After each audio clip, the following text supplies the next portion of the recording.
Well, thank you very much for being here tonight.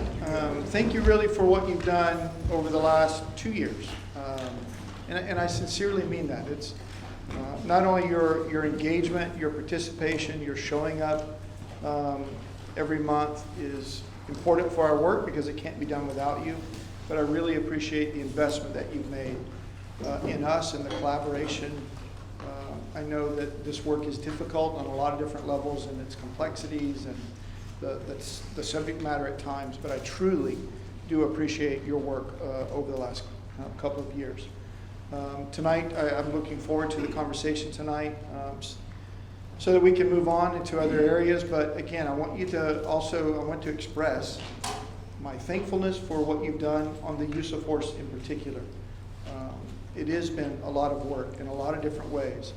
And I would tell you, I know that I have not made it easy for you to do your work and how we've set up things and structured things along the way. And we're learning from that. And I hope that I feel like, and I think you would agree, we're in a better place process-wise and a variety of other things to go about doing our work. But again, in particular with use of force, I really do appreciate your work. We take our responsibilities in this area seriously.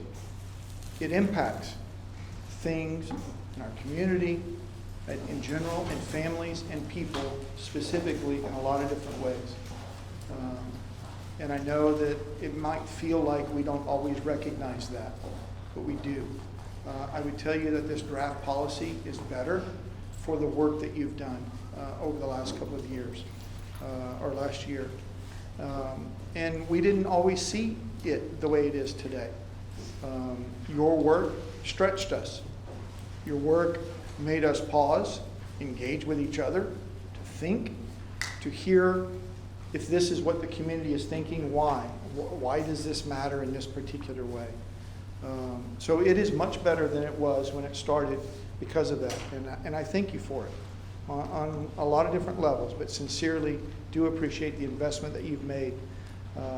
It is, I think, in this particular policy, there's been some work on both sides, and I hope some mutual understanding of each other's perspectives and sides. And I don't really like phrasing it that way because we shouldn't be sides. This is one. This police department is your police department, is our community's police department. And it's important to me in the way that I lead the organization that we have that kind of thinking, that this is our community's police department and it should reflect what is important to our community. So your investment, your stretching us, your engagement, your persistence, a lot of those different kinds of things have made this policy better than it was when we started. And so I thank you for that. We're going to be a better police department because of your work specifically with this policy as well. But I also have to thank our staff. Hundreds and hundreds of hours have gone into the review of the police department by police department personnel specifically. Again, by your input and the engagement and just the conversations amongst our team, getting stretched, forcing us to go into some different areas that we didn't expect, forcing us to dive deep into really what is it that we're trying to do. Why does it matter? Why is it important? Is there better ways of doing things? And we've learned along the way. Even through the areas that we didn't accept a direct recommendation, we're better for it because we know either it's better and grounded or it's caused us to think about how we explain this, how we might need to do business, because it is difficult, the environment that we're working in. It changes all the time, and we're forced to adapt to that. And so from the police department side, I am incredibly proud of the men and women who have invested in this as well and worked and took your recommendations and went into the hundreds of hours and locked each other down in a room for a day or two to debate, to research, to review. And so I would tell you the results of what you see tonight and the engagement that we're going to have and discussion that we're going to have is a direct result of the police department personnel also investing like you did over the last year to really learn how we can be better and how we can police and provide policing services to our community in the way that they expect it, in the way that they need it, in the way that it should be done. And so I want to thank the police department staff as well, because it could not have been done without their work as well. So look forward to the conversations tonight. Thank you for your continued work. In January, I'm going to bring you back a revised CAP policy for your input. I'm hoping that we're going to have new members join us. I'm going to have some questions for you about how we expand specifically the CAP and ensure that we have more representation across the city as well. So with that, I thank you for that, and I'll turn it over to Josh. Really quick, just want to do a review of the meetings from last month. Words of our meeting right now. They were printed and also emailed out. Does anyone want to motion to approve last month's minutes? Make a motion. Thank you. A couple things real quick before John's team comes up. So it's funny, Chief said mutual understanding. So as I go through the objectives for tonight, I just want to share, a little while ago I was thinking about this relationship of BPD and the CAP. And I think previously my mindset was kind of like, the goal is to get these policies updated with community input, and then be able to push that out to our officers. And this is a new policy that our officers abide by. And so I started thinking, like, that's not really the goal or the objective of this relationship. The objective is mutual understanding. At least that's my opinion. Hear me out. So there are going to be things that we don't agree on. And I know we've discussed that several times. But I think that John's team and I have come to understand when we read one, we go, I completely see where this is stemming from. So then we try to evaluate that and say, can we take this and make it work in the practical application of police work? And if we can, then we accepted it. If we can't, it doesn't take away from the fact that we understand the perspective of a community member. And ultimately, I think that's more valuable, is that mutual understanding. And then this better policy is now a product of that relationship. Or I think when I was telling John this earlier, this relationship with mutual understanding is the tree, and it's bearing fruit of better policies than what we had before. So I think that's going to continue to be one of my objectives for our meetings, is that BPD, our staff, community members, everybody kind of focuses on like truly trying to understand the reasoning behind somebody's recommendation, and that mutual understanding will produce a better policy. And not just for use of force, I think all of them. But in my mind, that made a lot of sense. At least 2 people nodded their head. So I appreciate that.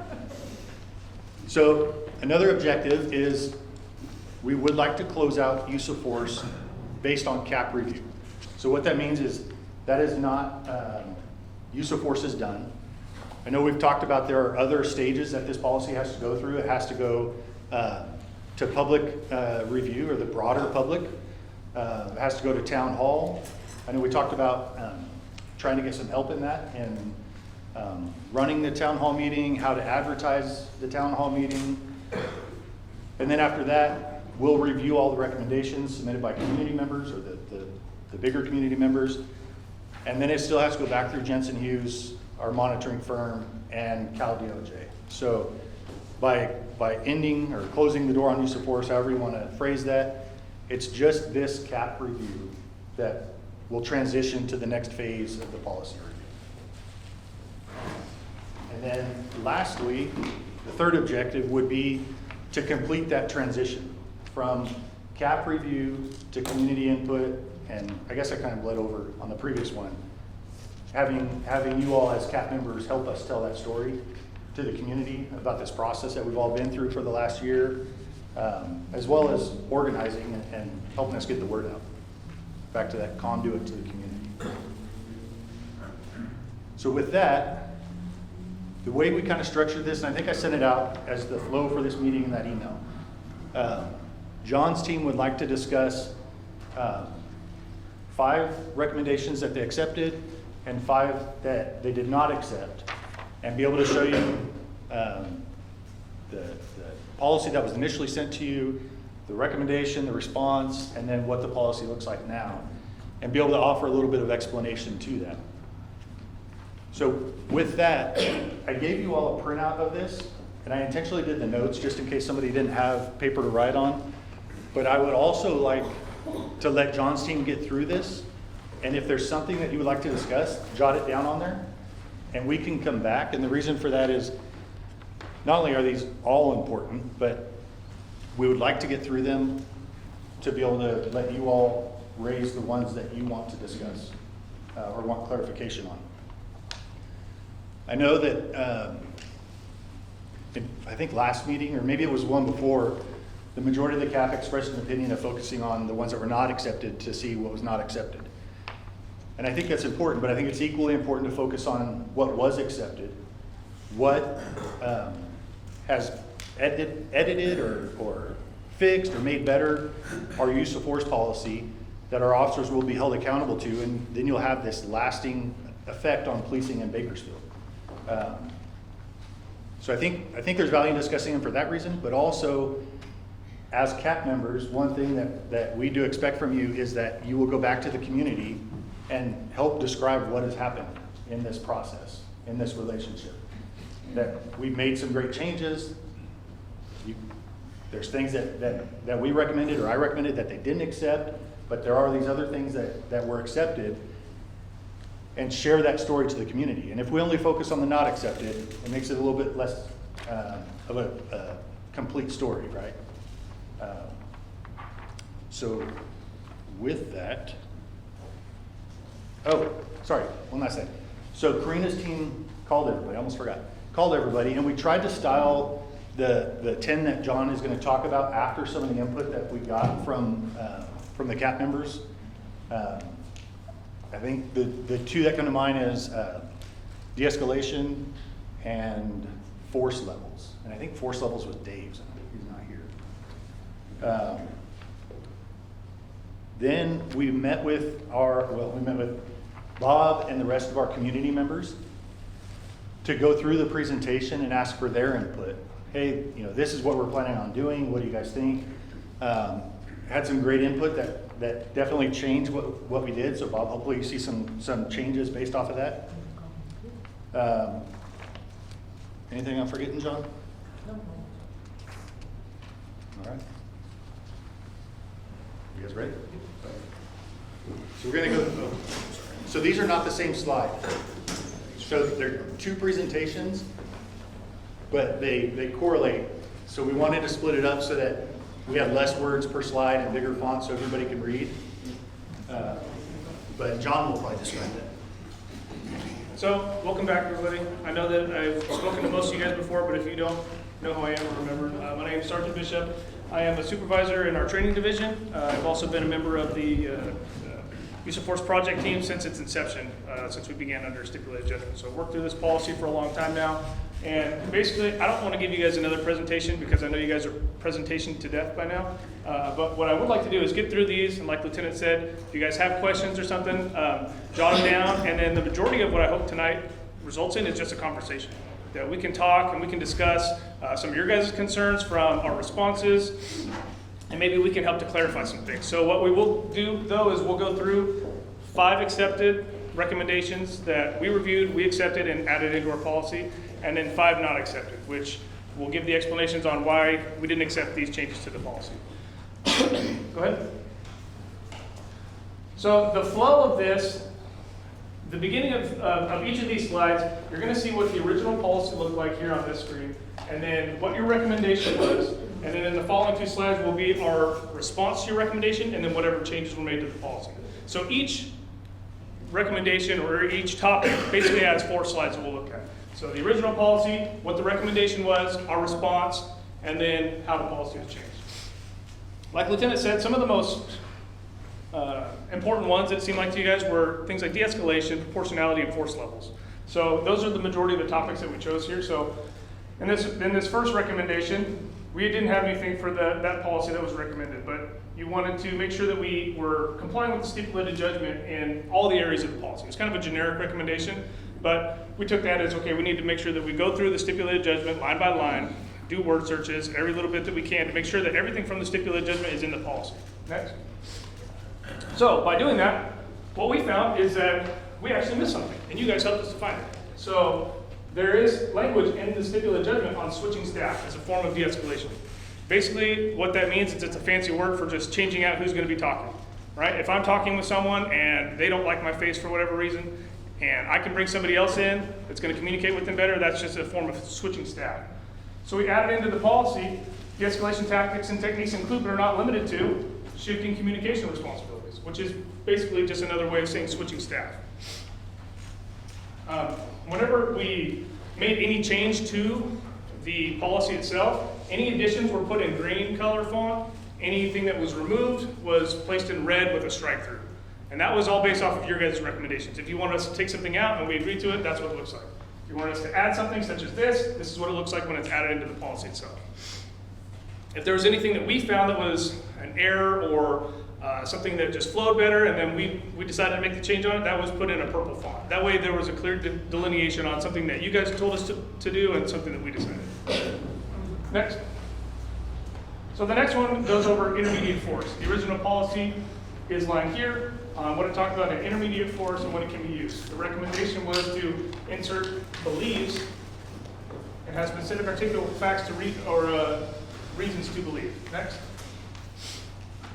So our response is basically that we accepted this.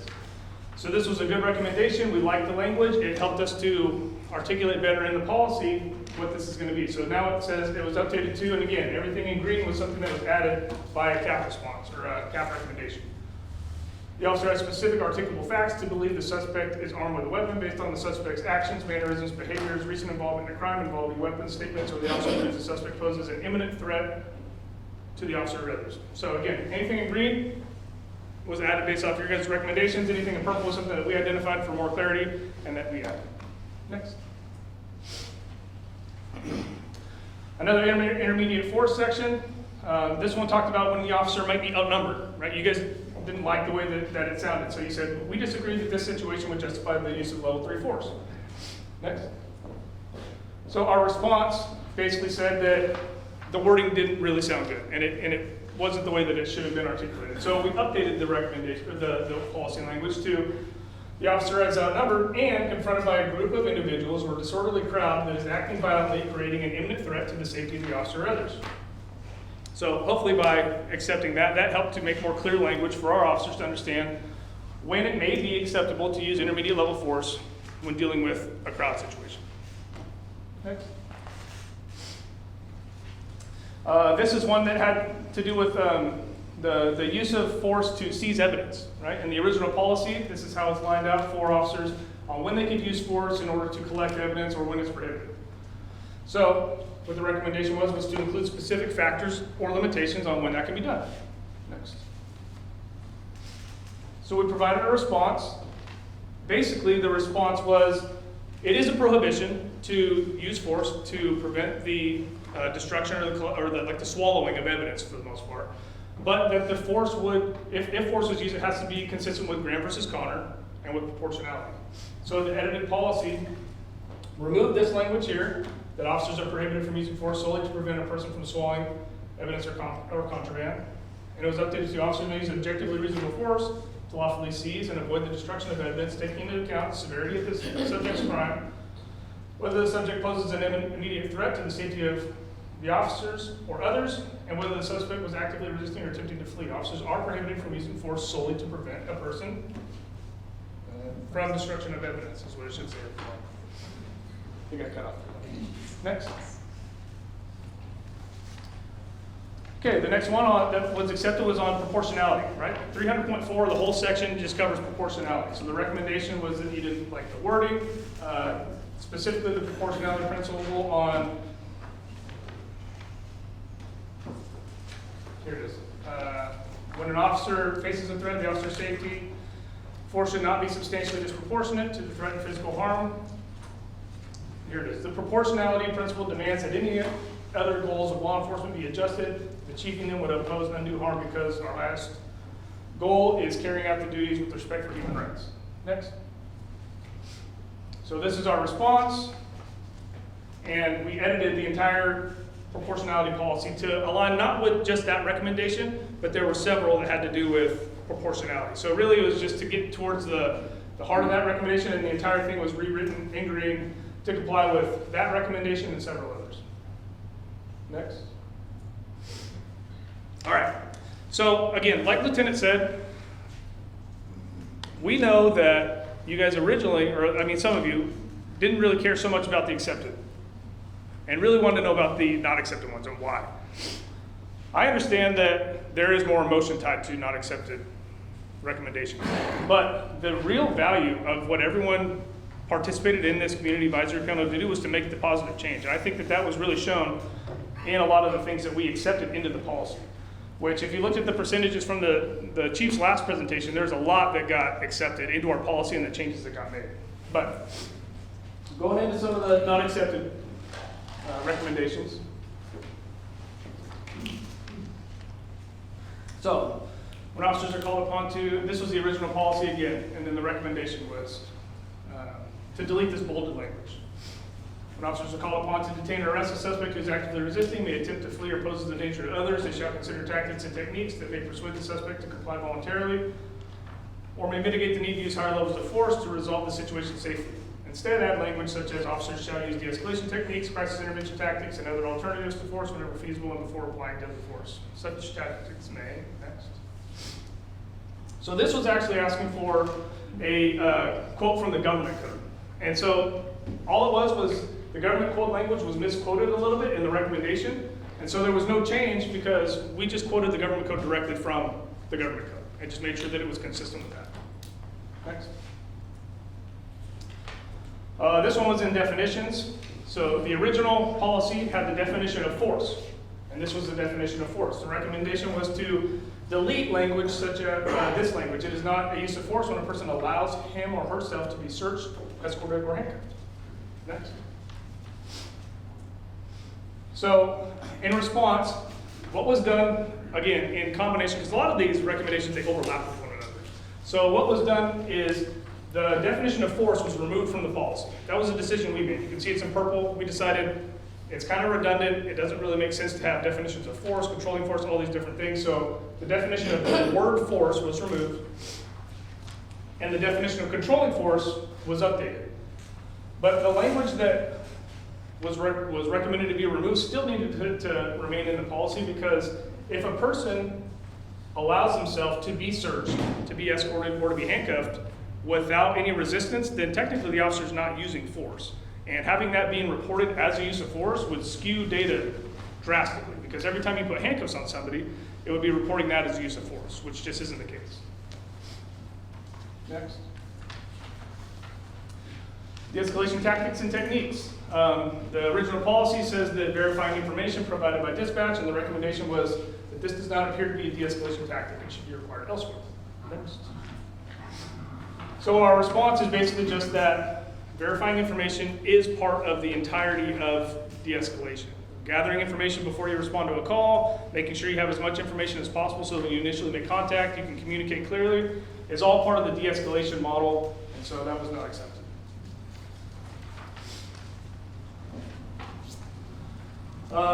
This one was the original policy says that officers may also use objectively reasonable force to effect an arrest, prevent escape, or overcome resistance. The recommendation was to replace the word also with the word only. Next.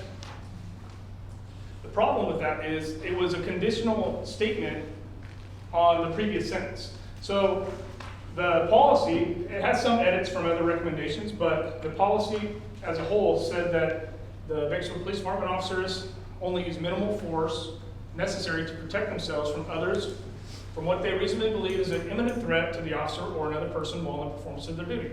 So that's saying that officers basically have the right to protect themselves. This is just saying, this is in addition to the sentence above. Officers may also use objectively reasonable force to effect an arrest on a person, prevent escape, or overcome resistance. So it's not a standalone statement, it's saying that this is in addition to the sentence above. That's why it didn't make sense and it couldn't get accepted. Next.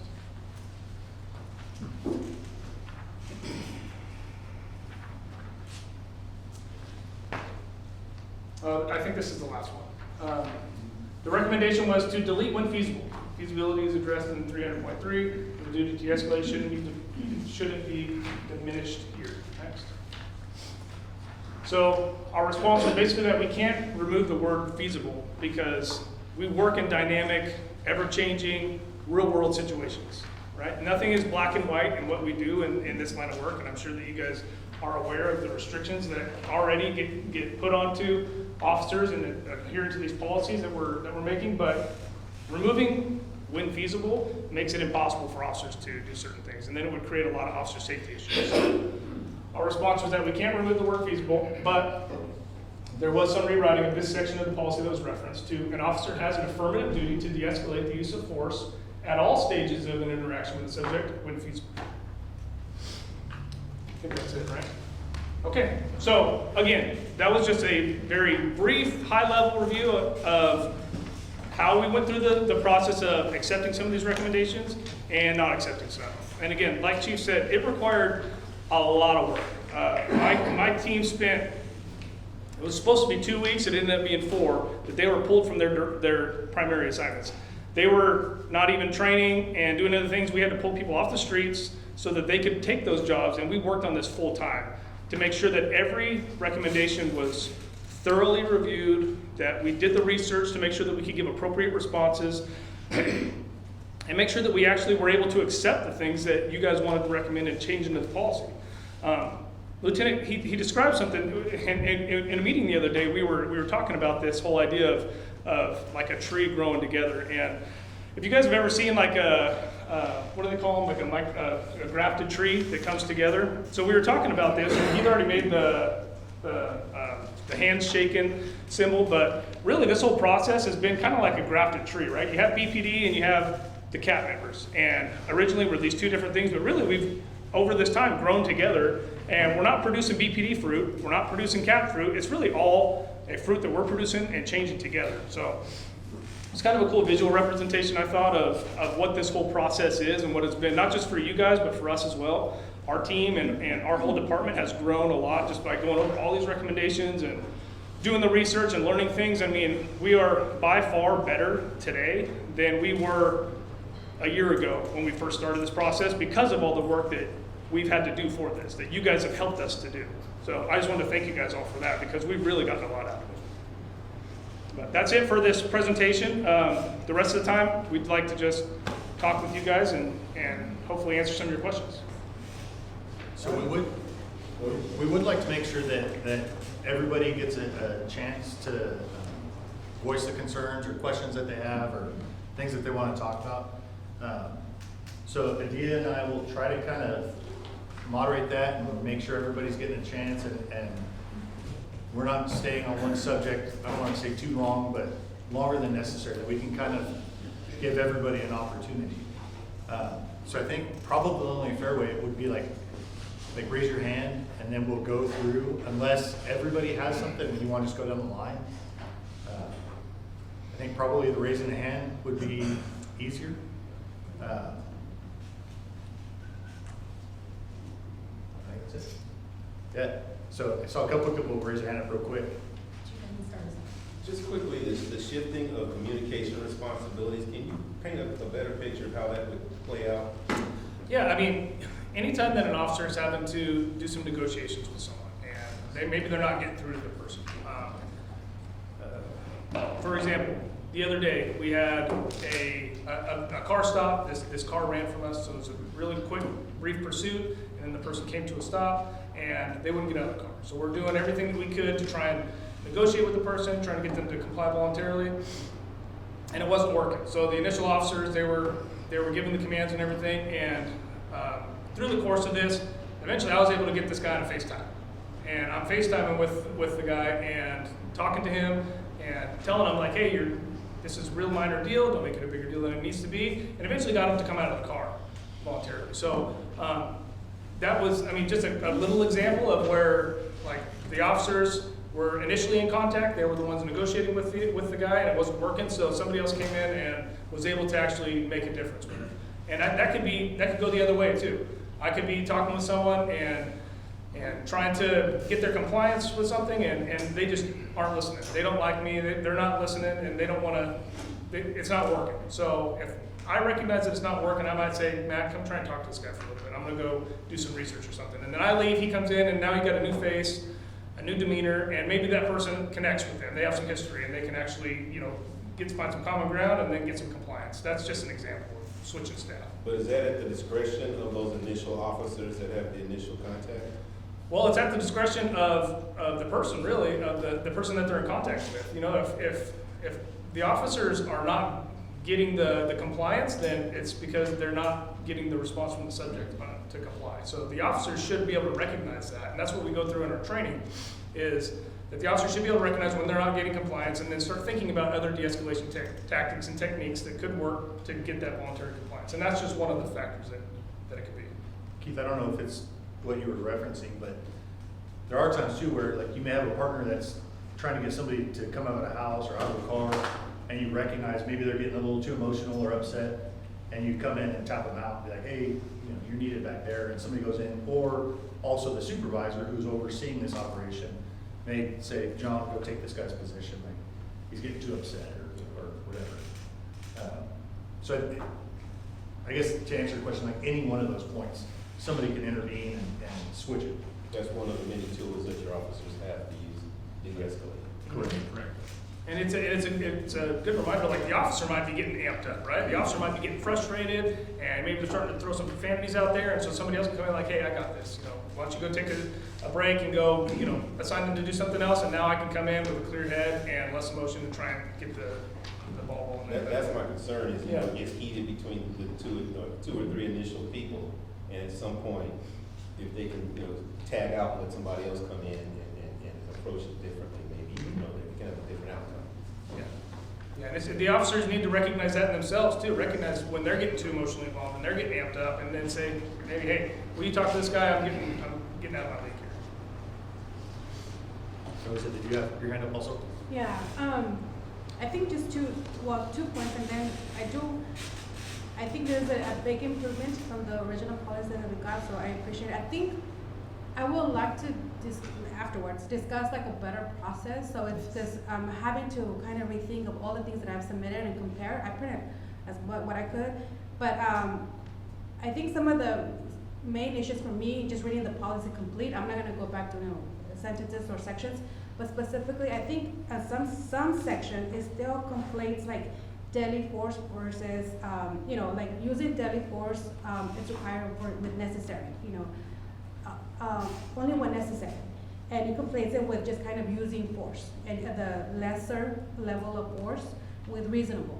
And so I think I can point to 2 sections where it still is a little confusing for me, and so how the document reads, again, I think that is one of the main still concerns for me, conflating when is reasonable and when is it necessary, and not confusing legal or lethal versus just the other level of force. Let me see, I'm trying to jot my notes, but I think one of the sections was, 300.5 use of force. I think most of it was, some of it was accepted, but where it reads, officers may also use objectively reasonable force to effect an arrest or prevent a person to escape or overcome resistance. Officers are reminded that even less lethal applications of force may have the potential for lethal outcomes. So I don't know that it's as clear, or maybe other folks get it, understand it clearly. But again, that's where strengthening the when it's necessary and when it's reasonable, and making it very clear for officers the necessary standard versus the reasonable standard. I see what you're talking about, and I think that was actually one of the ones that got commented on here, is there is definitely the hard line of deadly force having that necessary standard. There is still the word reasonable in the PCA 35A section. It's viewed from the perspective of an objectively a reasonable officer, but the part that you're mentioning there is more of just a warning that for officers, like, they need to know that just because you're using intermediate or lower levels of force, they could still result in death if used improperly. Is what that last sentence that you read is what that's more relating to. The use of a 40mm launcher, if used improperly, that could result in deadly force. Sergeant, can I hop in that? Yeah. So with that, the Graham v. Connor is a federal case that overall, all use of force, if you put that into a bubble, deadly force falls within this bubble of use of force. Deadly force in California is very specific to Penal Code 835A, which is you're quoting the necessary standard. So it still falls within, it has to be objectively reasonable. It doesn't detach itself from Graham v. Connor. That's federally applied to all. It just goes above and beyond. So on 300.5, when it's a use of force overall philosophy or that overall, it still is right to say it's got to be objectively reasonable based on totality of circumstances. And 300.5 is not specifically deadly force. That's where we hop into 300.6 and then very specific. So we're just trying to address it in its right category. So 300.5 wasn't the best. Yeah, I know I noted it at least the 2 sections, but I guess my bigger point aside from that specific sentence is the general flow of the document of like making sure that, you know, reasonable does not confuse the necessary. And I think in some sections it could be stronger. In my opinion, I don't know if others might disagree, but that is the you know, one of our main concerns, especially given I was looking at the last year's use of force incidents report, and it seems like there's a high number of officers who engage and, you know, not, well, I guess that was my other question. The intermediate force level, it's identified in the annual report as level 2, but the stipulated judgment here is identified as level 3. And that's an easy question or easy answer because initially, even in stipulated judgment, it required that there was 3 levels of force, 1, 2, and 3. And as we worked with Jensen Hughes and the monitoring team going over the policies, we ended up making it there's 4 levels of force. As you can read the policy, there's the minimal force, controlling force, intermediate force, and deadly force. So that's why there's that I guess inconsistency is because as we went through and made more modifications and made it more modern, we made it to where there's 4 levels of force. And minimal and controlling force are those lower levels, you know, like minimal force is like brandishing a firearm at someone, arcing your taser to someone. It's almost like a non-contact or very minimal contact force. Controlling force could be like the takedown or the body weight in the control holds. Intermediate force, which is level 3 in our new policy, is tasers, batons, canines, those things. And then obviously deadly force would be like the use of firearms.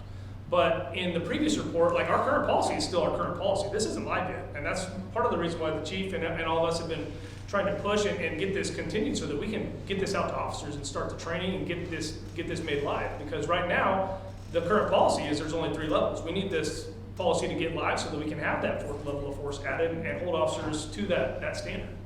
Mm-hmm. Okay, well, I understand that. I guess Rosie, because of, Can we see if somebody else has something? I'm just trying to give everybody Yeah. an equal amount of time.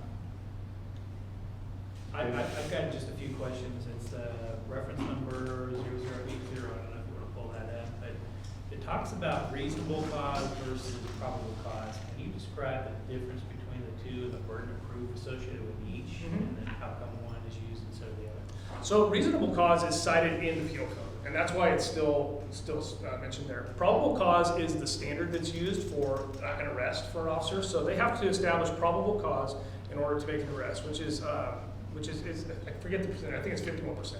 In order to establish enough cause or proof to arrest someone. Reasonable cause is cited in the penal code, and that's why it's still used in the policy. A lot of times you'll hear reasonable cause use like reasonable suspicion. Right. So the level is reasonable suspicion, probable cause, beyond a reasonable doubt, which is the conviction level, right, in court. Yeah, and the percentages increase. So I mean, a reasonable suspicion would basically only be about, I forget the exact percentage, so don't, but I think it's only like 20 or 30% that you'd have to make it reasonable. And then as you get more evidence and more cause, then your proof increases. So the reasonable cause and the reasonable suspicion are more conflatable that way. So to effect an arrest, you need probable cause or Correct. reasonable cause? I'm sorry, you need probable cause. You need reasonable suspicion in order to detain someone. So in order to stop them, pull them over, stop them from walking down the street against their, without more than a consensual contact, you need reasonable suspicion. Probable cause, you need to make an arrest. I think that was a question of 0080, is change reasonable cause to the correct legal standard for an arrest, which is probable cause, but that was not accepted. And I think that's probably the reason why is because this, if I remember right on that recommendation, the reasonable cause is quoted directly from the penal code. And that's why reference it's up to code 835. Yeah. Team, do you have a question? Yeah, I have a question. Is feasible and reasonable ever interchangeable? As example, feasible would mean practicality, and reasonable would mean something maybe sensible. Are there any way, I'm just curious, out of my own curiosity, are they ever interchangeable on any of these policies? In legal terms, they don't, they're used in different manners, right? Like Yeah. reasonable suspicion, reasonable force are used as that level of justifying something. But feasible is more so like, if there is a safe amount of time to do so, or if there's an amount of time to do so safely. That's where feasible comes in more so. It's, if this can be done safely and without sacrificing danger to the officers, danger to the person, then that would be considered feasible. You know, there's enough time for that to happen. Yeah, Kevin? Yeah, I have a question, I mean, a comment about the feasible. It's gone now, but the one that was up there, that way you put when feasible at the end, I think that was a great improvement. Because part of the problem when we read through it, we felt, well, this sounds like they're making excuses. If you put when feasible all the time, over and over in the middle. But when you put it at the end, just being an English teacher, it's like that's, you know, you're adding, but that has to be considered, rather than it's the focus. So I like that, I think that changes, and then maybe other places and other policies would be something to think about too. But because that was one of the things I remember when we worked on it, we would get frustrated by so many feasibles. Yeah, and we saw that in some of the recommendations. And again, I wish that we could sit here and go through every single one and you know, break them all down. But it's just it's so time consuming. I mean, Yeah. I'm sure you guys don't want to hang out with us for a month, you know, like we had to hang out with each other. But we did see those recommendations where there was, you know, this when feasible, and you know, so it's mentioned 3 or 4 times, like, okay, we can say the same thing, it's gonna have the same impact by just moving that to the end like we did there, Yeah. and then it's not looking like, okay, And this that's one what- feasible, that one That's the feasible. most important thing to think about for the Yeah. feasible. We'll Well, come back I'll to just that. say one, Yeah. question. Well, and you're right. I think you're about to say, when you put it at the end, it almost seems conditional. And that's true, because in that example up there, they have the affirmative duty. Yes. And now if we're saying, hey, you must do something, and we don't add in that when Right, right. conditional, when feasible, if you remove it, you have now stated you have a duty to do this. Yeah, yeah. And when you take away when feasible, even though it's redundant, you've now added a whole separate cause of you have to do this. Yeah. That's why we include it's only when it's safe to do so, not adding to the risk. Even though it's repetitive, it's because that's the nature Yeah, of it. well, I was thinking more that when feasible, not making unfeasible the most important in the center. Like of the 5 sentence, times but in at the one end, paragraph. Because that's like, yeah, we have to think about Yeah. that too. We can't ignore that you might not, you know.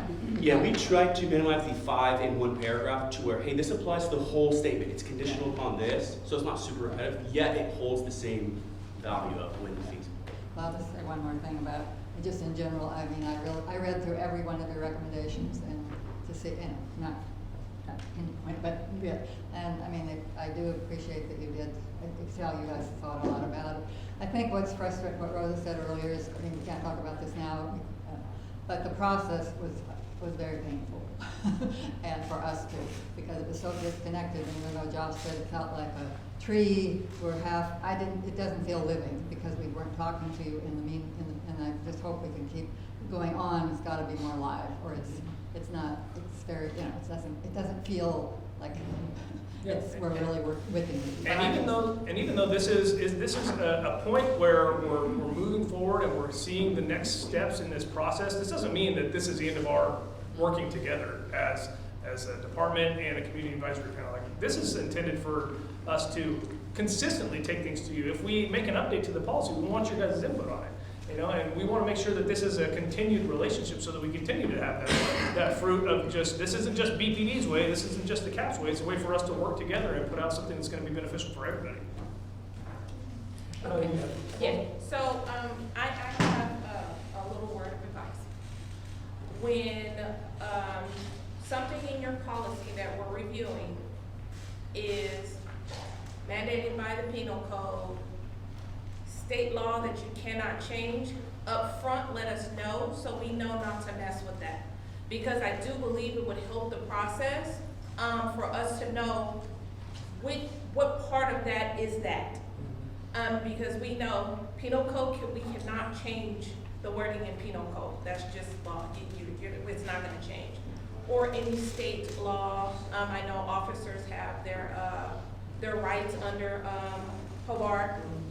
So those are those little things that I believe we should know when you guys are introducing those policies to us. So we know what to kind of like, okay, so we know we can't change this, let's move to something that we can change. And therefore, it may help that process be a little more effective and move a little faster. Yeah. So that's just my little 2 cents of advice. Yeah, I appreciate that. Real quickly, and it just kind of came out of this discussion, the switching staff, there's shifting communication responsibilities. Do you guys feel that that might be added to the definition since it's identified? I don't know how you make the determination of what you define within this policy, but since we've had some questions about it, it might help to clarify exactly what the process is. Just as we were talking about it, I was just thinking that might be a definition that you add, since community members and maybe officers may be unequivocal. Probably not officers. And that's what, well, I was hoping that that's what we kind of made more clear, because the stipulated judgment language too wasn't 100% clear. You know, Yeah. switching staff is what said it had to be included in the stipulated judgment. But so we expanded on that a little bit into the switching communication responsibility, so that it is a little bit more clear what that means. But you'll really see it, and again, with a lot of this, with the policy we want it to be live, this is kind of like the baseline of what we want officers to be held accountable to. But the training that goes into this policy and practices and all that is really where you would see the fruits of what you're talking about, where Okay. officers could see exactly what that means. Okay, here's a scenario where you're put with this person, and you can just tell that they don't like you, and they're insulting you and this and that. Where they can recognize those opportunities to, like, hey, this isn't working out, partner. Well, you talk to this guy, I'm gonna go talk to this person over here. That way they can see it in real terms of training. Right. Okay. I was just thinking it is a mechanism of de-escalation, so if it's identified in there, it just further reiterates the de-escalation tactic. Chief, did you have a question? I do have a question. It's not a question, it's a comment. During your research, did you come across ABLE training? You recognize it as an acronym.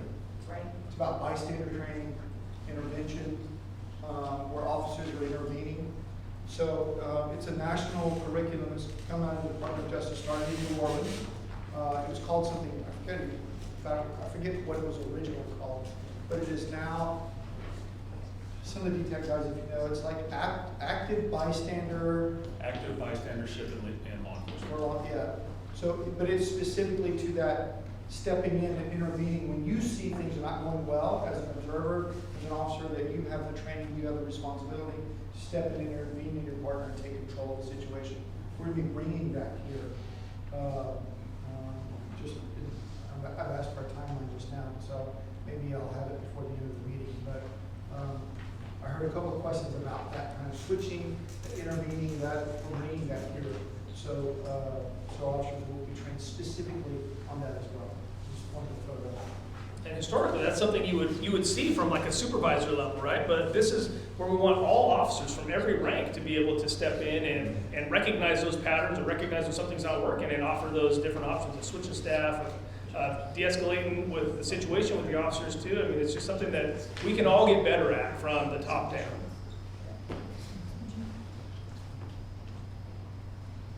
Chief, just to follow up on the ABLE training, we are in process with that. There's some prerequisites for the program that the department has to meet, so we've been working to meet those. It is in process, and our goal is to get that training scheduled for all our officers early next year. Okay, thank you. What else? Got anything else? I have another one that caught my attention. They're in two different places, 0116 and 0178. It talks about any pointing of a firearm, intentional or non-intentional. It seems like it's reportable if it's intentional, but not reportable if it's not intentional. Is that how I read it? For sure, the pointing of the intentional pointing, the intentional pointing of a firearm at a person is a reportable use of force. That's that new level 1 minimum use of force. So the intentional pointing of a firearm is a reportable use of force once this policy goes live. It is still captured now in some circumstances. If there's a situation where officers do get into a use of force with a person, you know, they tackle someone and there's an active fight and there's use of a taser or something like that, but leading up to that, and maybe they pointed their firearm at the person, that's still reported right now, currently. But whenever the new policy goes live, any intentional pointing of a gun at a person will be reported. I think When it gets into potentially the is intentional, so. Yes, when it gets into the unintentional, I think it really depends, and I can't remember exactly what the response was to that, if it's more clear than what I can think of off the top of my head. Because there are circumstances where there might be a brief unintentional pointing of a firearm at a person that I wouldn't think would need to be reportable, but do you have that response pulled up, Matt? Because, for example, like what we've seen in some certain points where we've tried to figure out how this would work, and feedback from the officers is officers might come into this building that there was a burglary call, and not know if anybody's in here or not, and so they're clearing the building with their guns out as they're trained to do so, and then a janitor or someone comes walking out and they accidentally point their gun at them. I mean, it's not an intentional pointing of a gun at the person. It would just be a brief flagging, is what we call it, or muzzling of a person, and then quickly put aside until they figure out what's going on. So. David, what was the second one? 116 and It's 1178 and 0116. It kind of references both. This is 116. Yeah, that's 116. 017.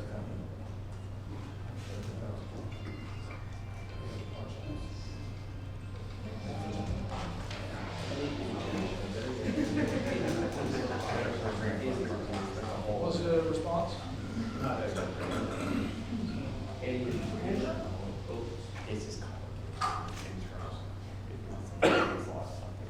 Okay, yeah, so that, what I was thinking was if there's an unintentional brief pointing of a firearm at a person, then it wouldn't be counted as a reportable use of force. Only the intentional pointing of a firearm at a person would be. Does that answer your question? It does, but I can imagine the use of force numbers are gonna go through the roof, because I'm sure that happens all the time, wouldn't it? Well, and that's why it's not reported. It would not be reported if a person unintentionally flags. Now, the direct pointing, that does happen in the course of law enforcement, but there's actually been recent case laws that have come out of even Los Angeles in recent times where we're gonna have to change the way that we're even doing high-risk car stops. Because the way that we've done high-risk car stops historically has been you put all the police cars behind the stolen vehicle or whatever, and everybody's out with their guns pointed at the people as they're coming out of the car. There's been recent case law down from Los Angeles that says that was, there were some things that happened to that were excessive. So we're actually currently working on a training plan to correct that and make sure that officers aren't pointing directly in at a person, but they're down at a low ready position. And then, they're still using that distance, they're still behind cover, they still have their firearms out in case something were to happen, and it's a high risk, but they're not pointing directly at the person unless they see a threat or there is a decision to use deadly force. So just because we're on this point, there is something that feels on some level like a contradiction, because it seems like 300.22 says officers may point a firearm at an individual when they believe the use of deadly force is reasonable and to become necessary. Any intentional is a minimal use of force, but so it seems like it contradicts with like the minimal use of force requirement if it is. You're only supposed to point intentionally your gun when you really believe that deadly force may be reasonable and may become necessary. Then how does that level? How does that also? So, force?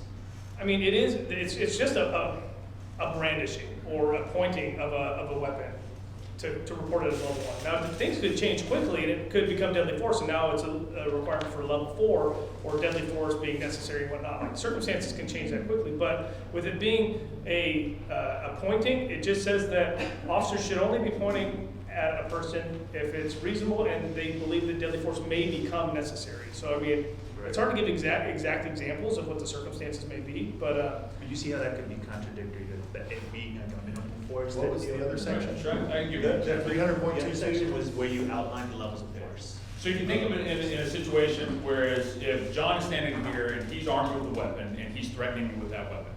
Okay, so I pulled my firearm, I pointed at him and I'm giving him commands on what to do. I'm trying to de-escalate the situation, trying to get him to comply with it. I recognize the fact that this could very easily become a deadly force situation based off of the actions that he's taking. But if he complies with the orders that I give him, or the de-escalation techniques that we employ are successful, Now, that is the only use of force that I may have to use, which is just a minimal use of force in that situation, based off the actions that he takes. Now, if he doesn't follow those commands and he continues with his attack, then deadly force is going to be necessary. And so we're recognizing where, while this is a minimal use of force at this time, we recognize it can very quickly evolve into a deadly force situation.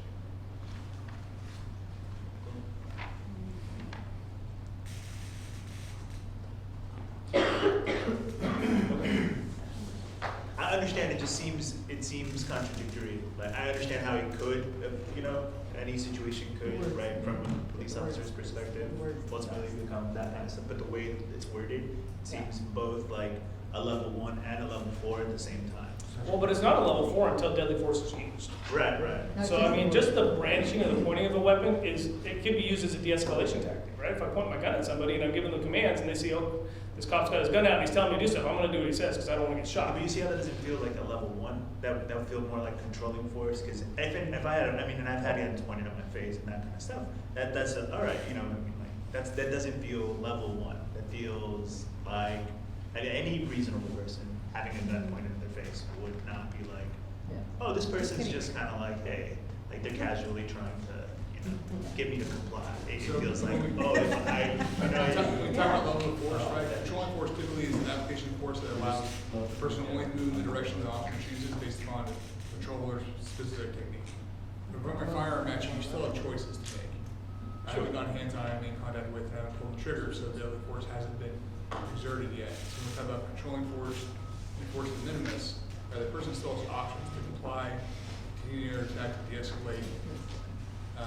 There's even difference in law between assault with a deadly weapon where you actually shoot somebody and PC 417 where you brandish a deadly weapon at a person. So it's a misdemeanor felony even coded in California law. But as far as we teach different levels of force, that person still has options. Still has the ability to escalate, de-escalate, comply, resist. I get what you're saying. So It doesn't, you know what I mean? Are you saying just based off like, that appears as a serious act, yet it's the lowest, or are you going based off of the definitions? I'm going based off of how you all have kind of created your definitions. Like, So the level 1 does not result in injury. The mere pointing of a firearm, it's not used, just the act that was pointed, will not result in injury. Whereas controlling force, a takedown, a twist lock kind of thing, it could. This is just capturing the data of, I was standing with a knife, you should rightfully have that defense of a gun, but you de-escalated great, we still want to capture that data. So where we're going to put it, the mere pointing is not deadly. You can't cause damage from the mere act of pointing, I'm saying. And it's not injuring, it's not controlling based off these definitions. It is essentially a needed record. We want to keep that. Where do we put that? We put it on our level 1. It's not going to injure, we do want that data. So that's why based off these definitions, it's in level 1. okay. Can you share an example of scenario of like when will that minimum level 1 apply with just intentional pointing? I think any of those examples, like the one Lieutenant just gave, where you see an individual, you go to a call of a person armed with a knife in the park, right? And you get there and you see the person and the officers arrive and they point their guns at the person. They say, hey, put the knife down. And he puts the knife down and he submits to arrest and is put into handcuffs and he's arrested for, a warrant. That would be reported as a level 1 use of force and it would be captured in our data reporting as a level 1. Does that make sense? I mean, yes, but I think that is part of like what I was also capturing throughout the document, that it could be a little bit confusing. Again, it is a big improvement, so yes, we're moving forward. But I think the other section that I had identified is like just confusing of like the necessary with the reasonable requirement. I was on the 300.6.1 use of deadly force level 4. Deadly force shall be used only as a last resort when reasonable alternatives, including de-escalation techniques shall have been exhausted or are not feasible to protect the safety of the public or the officer. Again, I guess, now reading it could make sense, but whenever we're using reasonable and necessary, I keep on going back to that, and I can't make my clear point across, but I think it's just kind of, whenever we are, when we will escalate to a level for a deadly force incident, to be very clear with officer that this is a necessary and is as a last resort. And I guess, well, this section, now that I read it, I was like, I can see why it's written in that manner, but it's just confusing whenever we interject deadly force with reasonableness. And I mean, it's using the word reasonable as talking about the de-escalation. Like when it's reasonable to use de-escalation, they should use all efforts to use de-escalation to mitigate the need to use force, and it's only used as a last resort. And then the penal code is quoted directly, so that officers have a very clear understanding of what the penal code is, and that's exactly what it says in policy when it comes to the use of deadly force. That it is only to be used when there's an imminent threat of death or great bodily injury, and that force is necessary. Rose, is this the correct section you were talking about? Because we Yes. ended up switching, because it made, someone recommended, which was a great recommendation. We had established clearly that deadly force is when necessary. We're talking about the deadly force. However, when you read words like down here, when it's reasonable, you gotta look at the context. We're talking about deadly force used as a last resort when reasonable, not just a reasonable force, it's when reasonable alternatives like de-escalation techniques have been exhausted. We're addressing reasonable of the tactics used. The requirement is still Penal Code 835A, which is clearly stated. We're just using the word reasonable tactics have been. Like we're not gonna say every tactic in the world, so we're using the word reasonable. Not saying it just has to be a reasonable force. We're addressing tactics here and techniques. So we're trying to clearly define Penal Code 835A for reasonableness, and then we used that as going forward. Can I ask, like, when you talk about pointing the gun, question I have is, I know the body cam has to be on to actually verify that the gun was pointed. You guys don't have the holsters yet where when the gun comes out, the camera automatically goes on. So how will anyone know when, that means the officer has to really be honest to say he pulled it out or didn't pull it out, because do your body cameras go on automatic or do they have to turn it on when they do it? Well, there's a couple different responses to that. The first one is we have tried the holsters that activate the body cameras anytime a firearm is removed from the holster. But the technology had a lot of issues, and it was causing a lot of false activations, and officers were driving around or they're sitting at the station and somebody would bump their gun and it would turn on everybody's cameras within a 30-foot radius. So there's a lot of issues with those, so they're actually working that out. Policy right now requires that officers are recording their contact on their body camera during any time they're in contact with the public. So there's already a requirement that they have their body cameras rolling and recording anytime they're contacting anyone in the public, which would include when they remove their firearm and point it at someone.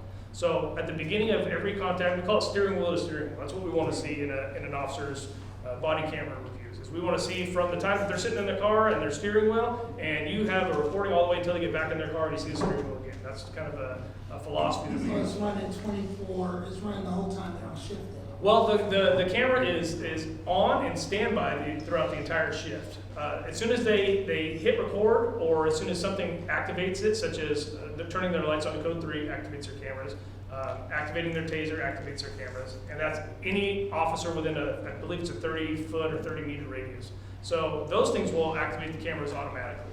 But officers are required to start them as soon as they get out of their car and go make contact with someone. So they're rolling and recording, but the recording doesn't save and begin until they either activate it or one of those two things activates it, the taser or the code 3 lights. And then that's when it goes back and you capture that minute of no audio. I'm sure you guys have seen in some of the videos online. Usually if an officer starts the recording, the audio is gone or it's muted until they begin the recording, and then the audio starts.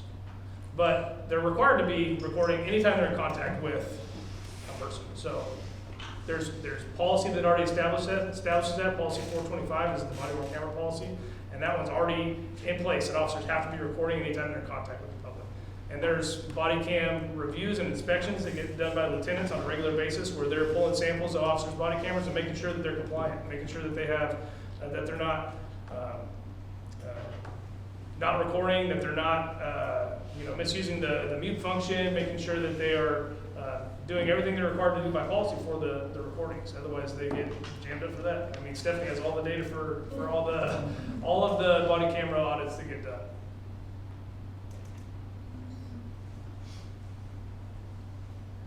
What else?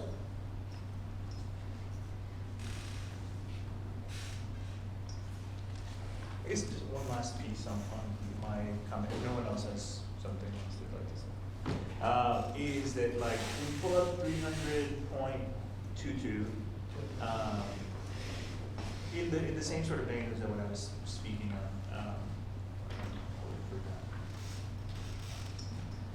So that the officers make. I guess I would wonder, based on this policy, right, because I can imagine your answer will be the culture and how we train. Like, what's preventing a police officer from just kind of pointing a gun at anybody in any sort of given situation to effectuate like their cooperation with that? Because if it's only a minimal use of force, then it must be reported, right? And how I understand it, they can jump from a 1 to a 4 and stuff like. This kind of gives the vibe of like, I mean, we can point a gun at anyone, and as long as they do what we tell them to do, you know what I mean? And then also, would it be like great policing, community-wise, in the terms? Yeah, absolutely not. I would be really upset if one of my officers went pointing their gun at every person on every call they went to. I'd have a lot of issues with that officer.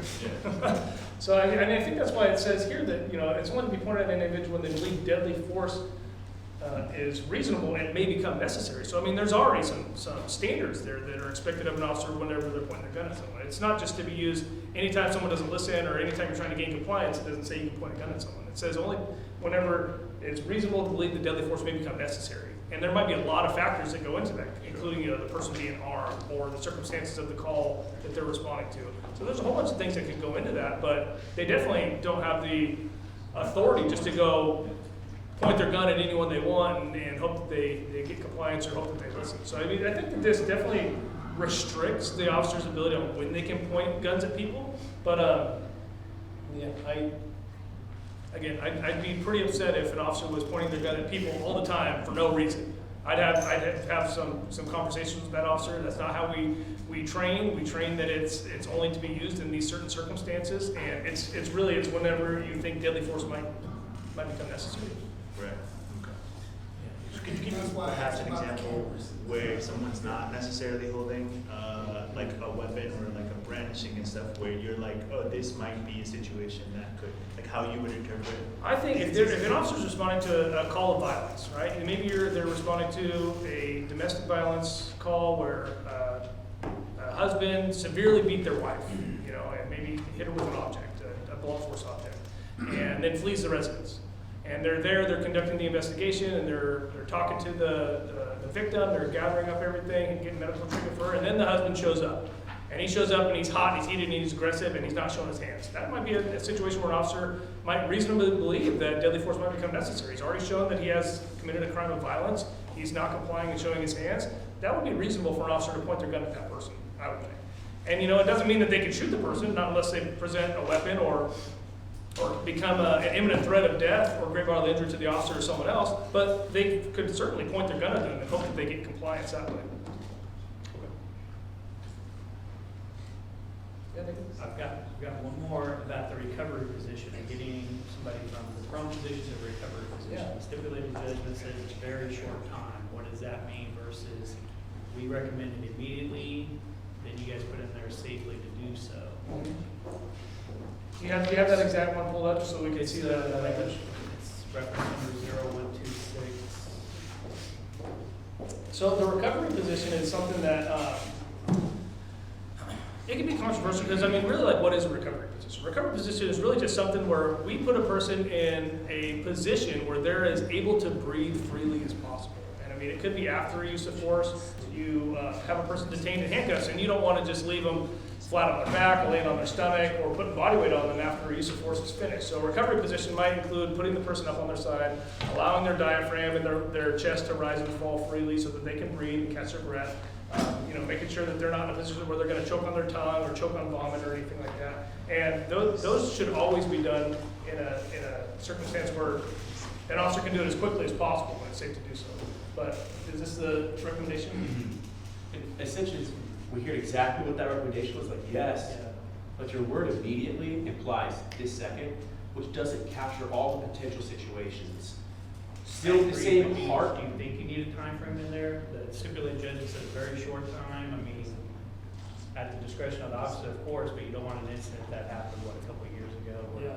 the officer was on. And that's the hard thing with the dynamic and changing situations. It's so hard to put hard timeframes. I mean, what is a short amount of time? Right. It's 30 minutes. Is that, you know, if they said, hey, we want it within 2 minutes, they would have, their understanding dynamic situations, which our posture is, we want to help them as soon as we could do so safely, of course.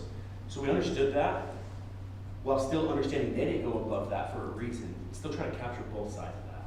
What is training to get them up as soon as safely possible? So an example of that is like if you were involved in the use of force, right? So typically, maybe you started searching the guy and then all of a sudden a use of force happened. Well, he's not searched yet. So once he's handcuffed, right, you're gonna finish your search, make sure he doesn't have any weapons because handcuffs, right? A lot of times people think handcuffs is physical control, but it's not physical control. Because if I'm in handcuffs, I still have options. I still have options to hurt you. Like, you could be escorting me to the car, I can still grab your gun, being handcuffed. So, once the use of force is done, safe to do so, we want to put them in the recovery position as safe, when it's safe to do so, but we need to make sure that, you know, the officers are safe. If there's multiple subjects, if you put a time frame on it, like immediately, and there's 3 different people, you know, you still have to conduct each search of these people and make sure that the officers are safe, make sure the suspects are safe. So it's really hard to. And I'm not suggesting a time frame. I'm just suggesting if it's trained to get them up as quick as possible. It is safety. Oh, absolutely. Yeah, and it's trained for officers to recognize those things too. I mean, like, trained to recognize the medical emergencies, trained to recognize when a person does have difficulty breathing and they need to be placed in that position and request medical aid right away. I mean, it's pretty clear in the medical requirements that almost any time force is used, you get medical aid there as soon as you can. Like, as soon as the fight's over, the person's in handcuffs, you have control of them, you should be requesting medical aid in almost every circumstance. So, I mean, that's definitely pushed out in the training. It's required in some of the parts of the policy too, but, I mean, it just kind of depends on the individual too, right? Like, it could just be like a quick little, you know, they ran around the corner and I grabbed them and I put them on the ground and put them in handcuffs. I might be able to pick that person up right away and stick them in a car and they'll be just fine. But, you know, the person who's been high on PCP all day and they're running around the neighborhood butt naked and, you know, it takes 4 or 5 officers to get this person under control, we're gonna take some more care of that person, make sure that they're put in a recovery position, that they're breathing, that we get medical aid there right away because we don't want to have the risk of an in-custody death or anything like that. So I think officers being trained to recognize those circumstances and the symptoms of an individual too is something that we hit heavy anytime we're going over handcuffing and recovery positions. And when we say being trained, assure you, we are the ones training. Sure, yeah. I can tell you, by absolute positivity, our academies, our patrol come in, we teach that. More than that, check the tightness of the cuffs. More than that, to make sure they're breathing, get them up as soon as you could, get medical en route as soon as you could. We're making sure that's a priority. I think that adding a specific time could go both ways, right? It could go not fast enough, but it could also go, you took too long. You know, if you say within the first minute, get them up, but it's somebody who's having a medical emergency, like we would expect that the officers get them into a recovery position prior to that 1 minute. So I think describing it as an important action that should be handled as soon as possible gives more direction to the officers instead of a specific time period. Oh, I agree.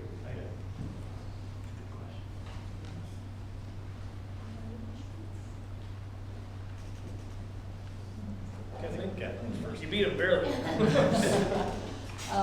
This may be something for later discussion because it's actually the very first one, which BPD said this should really be done, is discussing what CAP should do. Because it was the one that said BPD should establish a formal role of community members to publicly evaluate the department and on, lots of really good suggestions. And then the BPD analysis was that there's already a formal role of community members established with the community advisory panel. But I would say a lot of those things we're not doing. And for me, the most important thing is to talk about the future, because really there was a big change. The policy was, a lot happened, and I'm sure, like you said, there might be things we still find that we know we still want, but it's major change, so that's good. But, so I don't know if we're talking about that now, because for me, to know what the process is gonna be and how we can make it more alive like this sooner is the most important thing. Number one is an interesting one. When we viewed that one, we were viewing it as a recommendation to edit the use of force policy. And Yeah, I understand why you said that. There's something. Love his eardrums, so overall, department-wide, that is accepted as something that we're currently doing, and I mean, Yeah. you know, there are other community groups that we engage Yes, with. I understand, I'm one of them. Uh, Yeah, I so- know, but I'm just, Okay. so I'm saying that that's, again, to discuss, not now, I mean, this may be another point, because it's like, what are we gonna do in the future, and how are we gonna integrate all these different community, you know, that's, and how long is CAP gonna take, and like, I think you said at one point, we might be doing something different, where we just watch a video at home of the presentation, and have more discussion like this sooner, rather than wait months later. Yeah, I mean, but that may not be I what think- we're I talking don't see about. anybody, like- But maybe people have, I mean, because I'm just saying, in a way, this is not a use of force question, but it was in here, so I just want to say that. yeah, That so was the one I that can jumped comment out. on it real quick. So that is the ultimate goal, is to have more time like this in meetings, which is why we've tried to start recording the presentations ahead of time, Yeah. so people could view them and come with questions ready. So instead of, like John said, we don't want to do presentations, we want to do working. Yes. And so it really pained me to even make a PowerPoint for this. I wanted to just show the work, but ultimately, this was the easiest way. Yeah. But if we can sustain that, sending the video out early, and everybody's watching it, then when we come in, it is truly just a discussion like this about the policy. And my understanding is both sides want it, the CAP wants it, BPD wants that, so I think it's much more productive. Yes, yes, yes. And the good thing is, I think once we get past all these policies, and this is obviously the biggest one that we're gonna see, is we'll be able to see more of that interaction and more, getting your guys' ideas on what would benefit us in training, what you'd like to see in different areas of the department throughout, not just policy and use of force, but, I mean, advising on all sorts of things. Chuck, you had something? Yes, Josh had to leave. Yeah. So he asked me to speak on his behalf, and he was concerned, and I concur with his concern on the 300.6.1.3 intermediate force. That's that scenario when an officer is in a crowd, and some of the folks are disorderly, and then there's the statement, a crowd that is acting violently. And a couple concerns about that. There's some subjectivity in that, and there may be a better way to define that situation. And then something that we've discussed in some other settings is the fact that that some guys, particularly guys of color, we have this stereotype that black men are dangerous, that gangster-looking Mexicans, tattooed Mexicans are dangerous. And that's a reality. It's on all our TV shows, and I think it's something that we're aware of in our society. And so how do you train for that, I guess would be the question.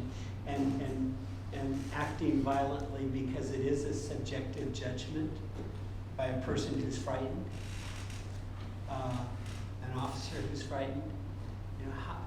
Should we try and clarify that a little bit? Well, I think that the values of the policy from the very beginning are pretty clear, that there is a bias-free policing, especially as it comes to the use of force. So I'd have to disagree with you that I don't think that some of the things that you're conflating that are the typical stereotypes that everyone sees, I disagree. And I think that there are, there might be some things shown in television and movies and things like that, but we're talking about a use of force policy for the Bakersfield Police Department. And our sole objective is to make sure officers are trained in this policy. And one of the very first values is bias-free policing.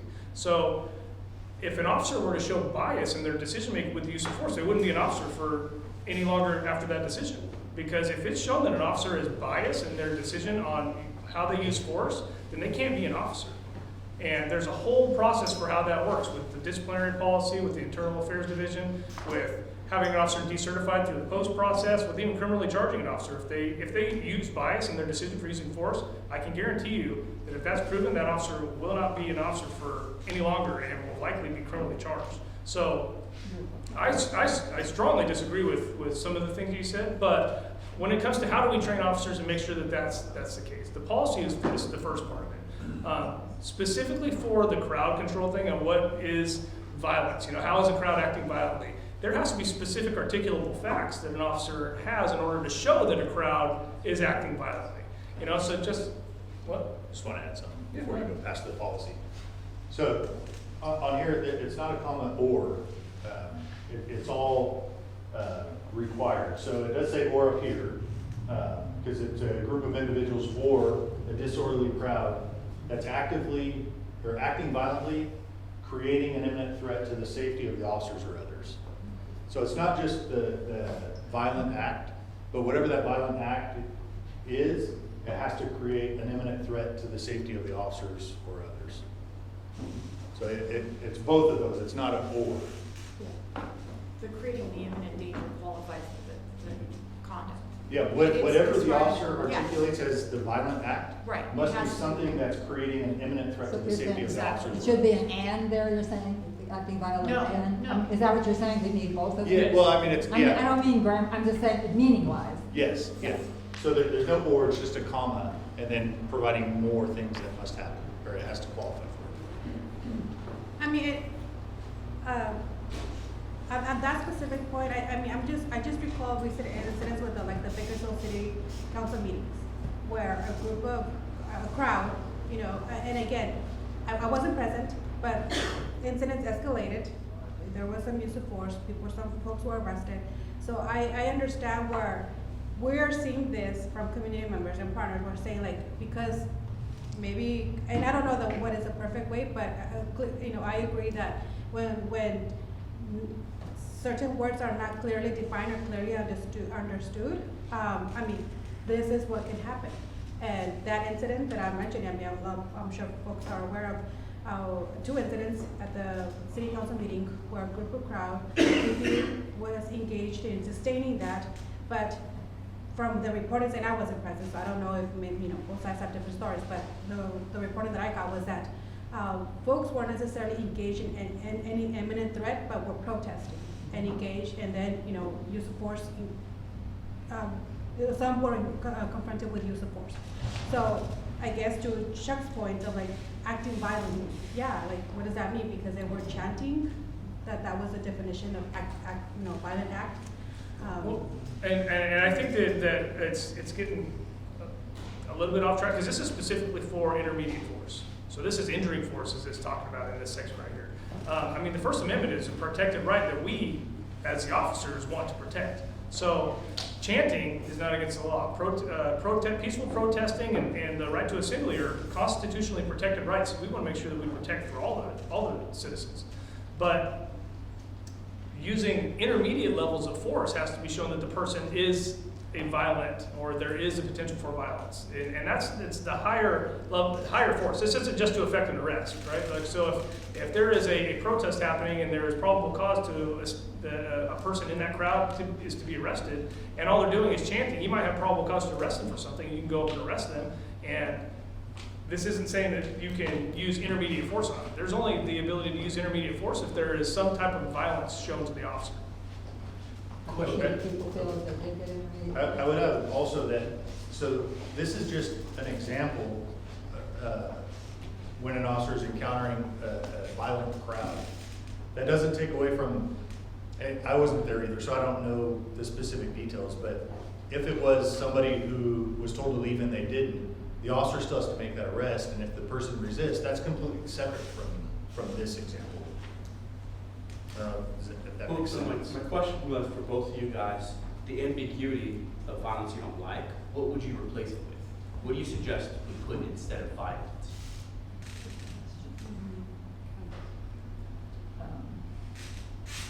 I think in my case, acting violently is a subjective observation. And, Youth violence? yeah. Employing violence. Yeah, maybe some are active. or- Something that clearly states. Yeah. And let me just bring, because John, you're a white guy, I'm a white guy. I have heard. I don't know, I'm waiting for my answers from I have heard from black men that they feel like there is a fear factor.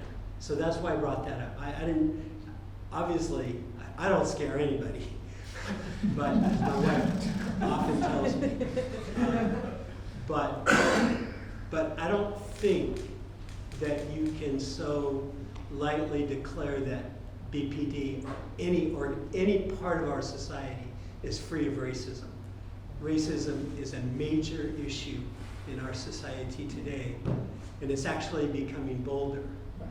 And so we want BPD to be free of racism. We want every part of our society, but I think you have to be really careful to get defensive about that, because racism is a reality. And so I think you got to humble yourself a little bit on that one.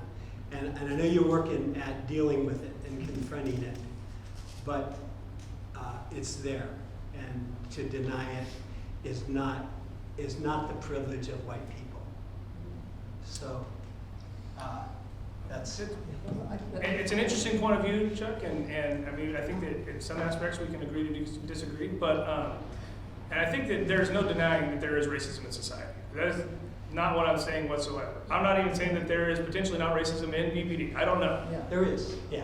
And I'd love to hear the examples of it. But what we're talking about is there bias or racism shown in an officer's use of force?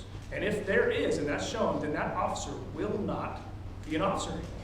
And I'm just saying that it is clearly shown in our policies, in our use of force policy, in our disciplinary policy, and in the law, that if an officer is biased in their use of force, then they will be fired, charged, and so on. Gotcha. And so, I mean, there's, and again, I'm not saying that we're all human beings, and we're all capable of mistakes and this and that, and I am sure that there are examples of racism that has taken place from everyone in the room. But what I think that we're getting off the rails a little bit on is this is talking about the use of force and how we can do it as ethically and non-biased as possible as human beings, not just white guys, black guys, whatever, as officers employed with the Bakersfield Police Department, and how they can do that in a non-biased manner. And that's why it's up high as one of our highest values when it comes to use of force. I have something. On this one, I think when looking at this particular one, as far as the crowds are concerned, are you guys judging that based off of what you visually see or what's reported? Now, here's what I mean by that. So it may be a group of individuals out, you get a phone call that this group is rowdy, they're acting violent, and you come in with that mentality already set, and the person reporting it, the kid may just be loud, they just may be joking, they just may be playing. So my question is, when this is employed, is it based off the call that you get or the visuals that you have on you, the visual that you see at the time, your assessment?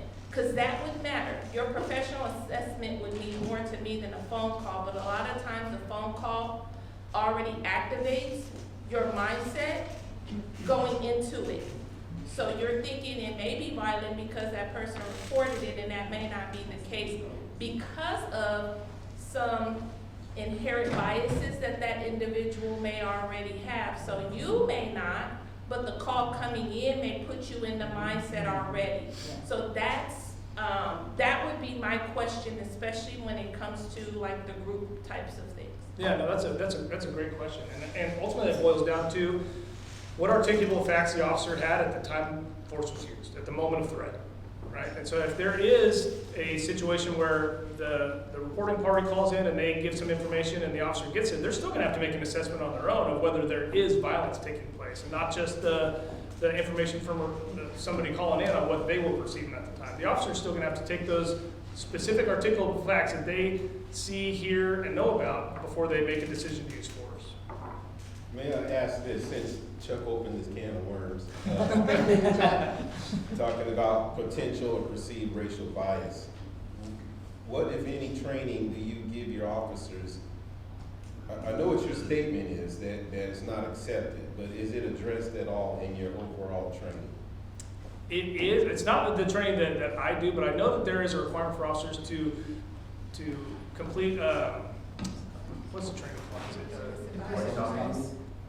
No, there's the Why You Stop Me class, but there's the CIT, what is that one? Yeah, the crisis intervention training. And then I know it covers that a lot through the crisis intervention training that all our officers are required to go through. So there are several courses that officers go through that address those, that address the implicit biases that everyone has, and you know, and how to handle those things and how to deal with those. And that's why I think that looking at it under the lens of a use of force policy is important, because understanding that people have their own implicit biases that they were, you know, from how they were raised or what they've seen in their life, and making sure that the decision to use force is still used in an unbiased manner is important. Is this an ongoing training, or is this one and done? I think when we're talking about implicit bias or, you know, understanding critical assumptions, I know it has to be an annual thing. Yeah, no, I know that the crisis intervention training, is that a one-time thing, or you guys remember? One and done? No, I know that's a one class. The crisis intervention training is a 40-hour course that all officers are required to go through. I know that There is ongoing racial profile, racial bias training. yeah, that's part of the post-perishable skills that are ongoing every 2 years. It's a 2-year cycle for post-perishable skills, and I can't remember the exact name of the class, but it is like implicit bias or racial profiling or something of that sort that is required, along with use of force training, all the other things that are required by post every 2 years. Biannually or something? Biannually. And with use of force, if that's what you're asking, in relation to race or just overall separate? For me, I would want it just overall. I think day one when we started this, we should have said, you know, consider racial bias with all of these policies, not just use of force.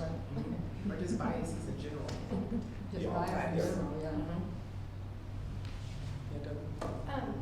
I do teach, so there are some tools that you can use, there are programs online that you can access individually on your own, officers, to identify, because everybody has bias. Everybody has their own internal biases. We're not baby birds that wake up in the morning with a fresh perspective on life. We've developed these biases to get us through life, so it's human nature. But it's developing a recognition of what is our innate biases and how so that we recognize them, so that we prevent those from controlling our behaviors in the future. And there are a lot of tools, some better than others, in which you could use to identify each person's specific biases, and then you're aware of those. And that's, first thing is coming up with recognizing what your internal biases are in order to not letting them affect your behavior when they're encountered in situations. When I say sometimes people don't know the bias. That's why it's like the MMPI. It's like a test. Because when I look at bias, I look at it from a different perspective, because I wouldn't say somebody in Oroville is biased against blacks if they never been raised with blacks the same way I would say about whites. Sometimes people raised and they just never been around it, so it's not that they even know they bias. Some Biases operate subconsciously. Yeah, that's what I'm saying. And if you are sometimes people aware, don't know they racist because they just have not.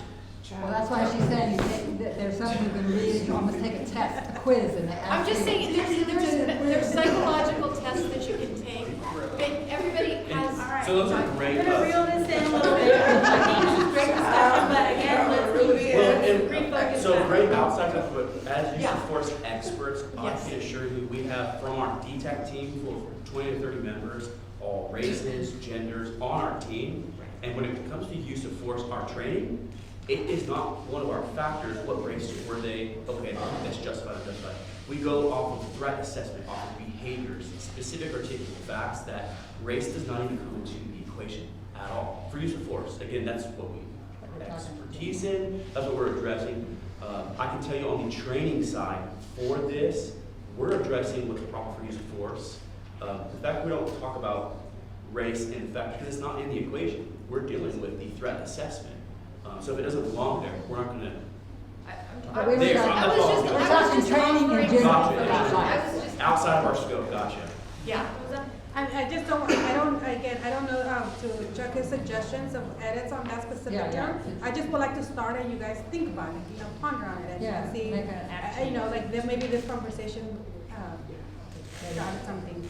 But I think this was a lot more productive and this is what we want. Yes.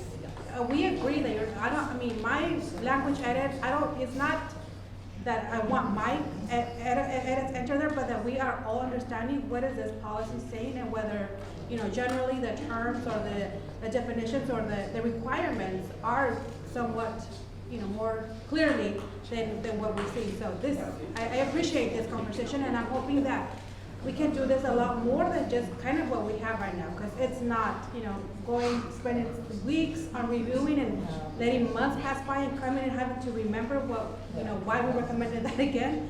It does spend could be a waste of time. But even, I'm gonna say one more thing about the bias. It's like even doing this is so wonderful because you come from the police perspective and we come from that one, and just talking about it helps break down all those things. Can I give one? I just want to throw something in there.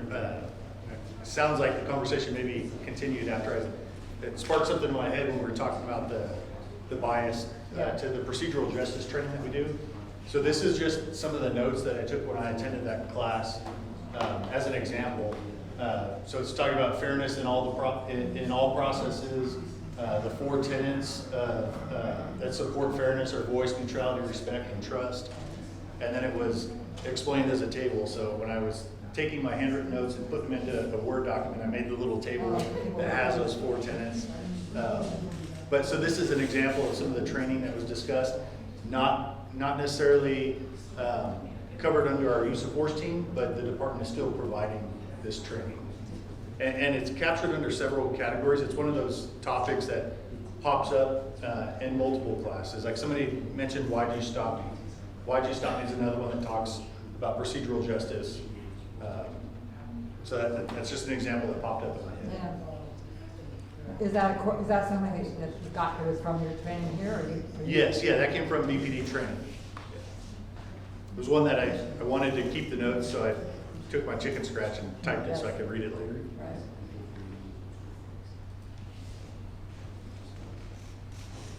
Some other cool stuff on there. If you don't change, you may end up where you're headed. Just cool things that I took from the class. And I just want to add something. It's not, we want, I always like to have open and honest conversations and not have it appear as if it's an attack, but these are serious concerns. And I know especially for my community, it's a serious concern because they do not trust you guys. And I'm just being honest. Because of a lot of built-in aggression that has happened with my community in the past. So it's something that, yeah, we need to work on. And I would even suggest, like, let's be open to the conversation and hearing, because sometimes we're more similar than we are different. My response to getting pulled over is probably the same response you have pulling me over. So how am I going to react to this person here? And if a person pulls me over with a bias in mind of my color, his response is gonna be the same as mine with, oh, I got a police officer, a white police officer pulling me over, I don't know what he gonna do. So your survival instincts, sometimes flight or fight mode comes into play. Right. So these are conversations, to be honest, we need to have to help prepare you guys for the people you're encountering. Mm-hmm. And those are what's important for me as far as training is concerned. Okay, is this person freaking out because I'm an officer? How do I approach this? I already know going in that this individual we have talks in our community about what you're supposed to do when you confront an officer. Like, it's wrong, but that's how we keep our people alive. And it's like you have to be aware of those things when you're pulling them over, because there is some other things going on for everybody. But I can only speak for my community, and that's something that's really important when we're having these conversations here. Not an attack, but if we're going to be able to police our communities fairly, consistently, with a voice, to get trust, to build it, you have to understand what our reaction is going to be to you when we see you. Those are great points, and I'm glad to bring them up, because we have areas where we can improve too. Like, I want our officers to understand that just because they see certain behavior from a certain person that they pull over doesn't mean it's automatically resistance, or doesn't mean automatically has to result in force. Yes. Because it very well could be, historically they've been, treated a certain way by the police every time they've been contacted, and now they don't know if that's going to be the same case with this officer. So it's a shift that we are making in our culture by working together, and it's a slow, progressive move. I wish that it was as easy as flipping the light switch on and having everything change, but I think that we're making the right steps even just in this conversation today, and making sure that I can take this stuff back and how you are feeling that your faction of the community gets represented, and I can now take that information and talk to officers about it. Like, hey, just because, you see this behavior in someone that you're pulling over does not automatically mean resistance. It could be from how they were treated in the past. And so taking those things and sharing them both ways, right? Sharing them back towards your faction of the community, back towards the police department and my faction of the community, it's all just gonna make us better and work more so in harmony than we have in the past. And I think that's the whole goal of this entire thing, this entire CAP process and everything. There was a saying that retired Chief Martin used to say, and it's always stuck with me. So he would say, you can't attack somebody's beliefs, you have to show them a new experience. Yes. Because everybody tends to get defensive when your beliefs are attacked. But if we can show you enough different experiences, over time that'll cause you to reevaluate your belief. Yes. If you're hearing, cops are bad, cops are bad, cops are bad, you develop a belief, cops are bad. But then when you yourself go and you interact with an officer and they're kind and polite, and another officer, they're kind and polite, the idea is that eventually you have to self-reflect and reevaluate your beliefs. Yes, sure. There's a video, Karina, will you write this down so I don't forget? There's a video that hit me so hard. It's a police video, and probably most of the officers remember it. It's a white officer pulling over a black driver. And then the video freezes, and it's made really well. And they happen to stop right next to a coffee shop. So the video freezes, and then it transitions, and the officer and the driver of the car are sitting in the coffee shop. And the driver is telling him, I'm so scared that you're pulling me over, I don't want to get hurt. And then the officer is telling him, I don't want to hurt you. I just pulled you over for this vehicle code violation. So, not realistic because you don't get to hit pause, right? But it shows both sides of this traffic stop, and it's super powerful. So I'm gonna look for it and see if I can send it out to the CAP. I know for me, it really hit my emotions. Man, that is truly understanding both perspectives. But I relate to most of it because I'll tell you guys, it wasn't until I came to Bakersfield I feel a little more comfortable around police lately. Because I got to know a lot of you guys. Because I have been handcuffed by officers in the past, and I'm like, what I do? I have a charge for me when I get to the station. So for a long time, I did have that negative feeling about a lot of officers. When, like I said, I was hostile when the police stopped me. What you stop me for? What's going on?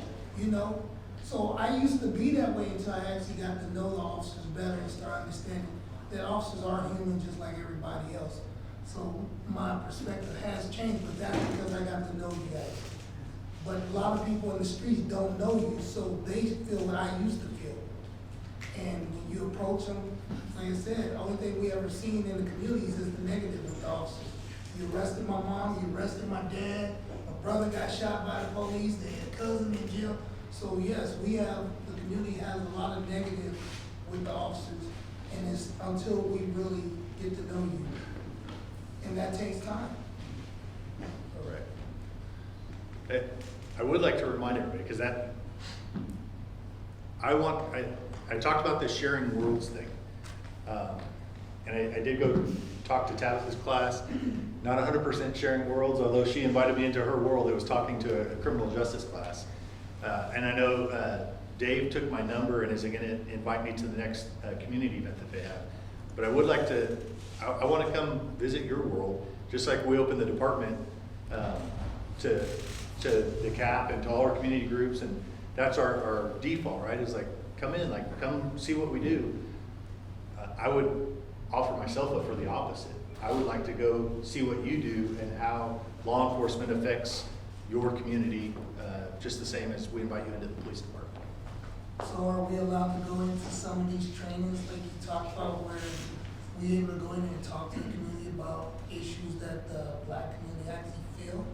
Where if we went to one of your academy training where she's able to sit in there, I'm able to sit in there, and be able to say, this is what the black community would like to see different from officers? Yeah, there is training like that already. At the very beginning of the academy, I know Chief Stratton does a group, or does a presentation. I presented several times, right, twice already, at the beginning, where the community, I don't speak on behalf of the black community. I do speak on behalf of the community in a whole, and what it looks like logistically. And I think it's a wonderful time where they actually ask questions, I mean, really personal questions, and really trying to understand it, because they're new to this. And so you guys do offer that opportunity. Yeah, Eugene, if you're interested, I would love to invite you. I talked to the academy a couple times. Some of it is formal in a class. Some of it is I just stop by and check on them and see how they're doing, just because I really enjoy the academy. But I'll invite you It's really good. to go with Just everything. let me know when I can come so I can set up with the prison and make sure that I leave for a day and come home. Yeah. Yeah, I don't know if you all saw on the agenda, I started adding some events that we have coming up. And one of them is actually our academy graduation is this Thursday. And then we'll be starting a new academy, which is generally when AC Stratton does his speech, and then I speak to them also in the first week. But I'd love to bring you with me. And the same goes for anybody. I was gonna say yes right away anyway, because it's critical that, like I said at the beginning, I intend for us to be our community's police department, not the police department and the community, right? I mean, and we are not good at this. I've said that a variety of different ways over the last couple of years. This is new for us, to bring you in this way, to show you these things, to hear these perspectives. I mean, we have to acknowledge the ugliness that is in our society. We talked about racism. It does exist. It exists in policing. It exists in some respects in the police department. But we root it out through exactly what John was talking about. Through the policy, being able to establish guidelines, being able to have the issues. I'm incredibly proud of the men and women that work and serve our community every single day. But I am also, and they are as well, quick to find and look for and will deal with those that exhibit racism or express bias in the way that they work. We are sensitive to it. It is important to us. It is at the form and the basis of the things that they train and the things that they talk about. And so these kinds of things are important to us. And so the community's perspective and the community involved with us is very important for us to get where we want to be. Because that is not a single officer in here wants to work with somebody who's racist. We don't. And I will fire all of them if I find out that that's what's occurring, and we can do that. So, because it is important to us. But again, I didn't want to hijack your whatever you got going on, but yes, getting the community engaged with us, we want to do it. But I'm telling you, we don't always know how to do it. So this CAP is a very important part of that, by pushing it a little bit, by having the conversation, allowing us to develop some perspective of it so that we can do it in a much stronger way. We are a better police department when we represent our community. It's fact. And that's what we want to get to. So your involvement in our training, and the CAP will be involved in providing input and advisories and a variety of things on what we're doing. You'll be probably hearing from John a lot about the training that we do. How can we make it better? And these guys are deeply committed to this. And so I would ask you to continue to stay engaged with us in order to do that. Like that. Eugene, hit me up after. I have a date when I'm going to talk to them. If you're available, bring me with me. Now you're committed. I don't have a problem with it because, like I told you before, sometimes officers have been tested with me. No. Because when I drive around and see officers doing stuff on the streets, whether it's on traffic, whatever, I will stop, I observe from it. I don't intervene, I'll wait. And sometimes they don't know who I am, so I see how they respond, how they act. And I will let them know at the end, okay? And walk away and you'll know I'm gonna come and tell you what happened.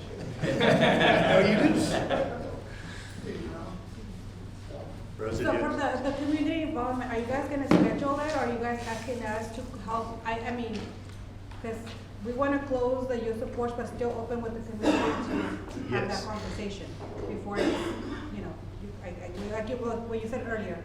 So I guess I'm just trying to gauge the timeline on that and what is expected of us. So my initial plan was before the end of the year. I don't think we're gonna meet that. I don't think it would be right for me to do it now, because I think it would be kind of viewed like, oh, you're hiding it behind Christmas and New Year's. And so at this point, my goal is for January. So what were you gonna say, Chuck? Good. So my initial thought was, actually, I don't know if it was my initial thought. The thought I settled on was kick it off with the town hall, so that we could also use that opportunity to advertise. Hey, the link is on our website. We posted on Facebook, Instagram, all the different social media platforms. That's where you can go to find it. You click on the link, it takes you to Conveo. I think that's the platform we're going to use. And you can read the policy and post comments or suggestions or recommendations. So we would advertise all that in the town hall, and then also cover, our year-long history of working on this. Probably talk about a little bit about John's team and the work that they put in before the policy was even brought to the CAP, just to give the community a little bit of history of how we got to this point. And then I would like as many CAP members as possible to be present to share your experience in working on the CAP.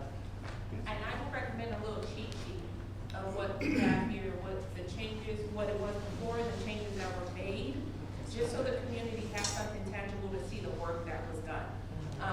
So in the process of that town hall, even though they may read through the policy, not everybody's going to.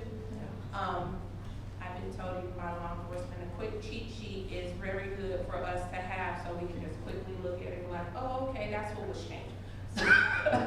So I would recommend that for the community as well, and when you're doing this town hall. So I just learned how in Word to compare documents. And so it highlights where things have changed. Because we probably won't post the edited policy. We'll probably clean that up and formalize the changes, ensure all the formatting is accurate, and then we'll post that and the original policy. And then there's a way I figured out that you can have Word point out the differences to you. Yes. Will you make that document available in other languages?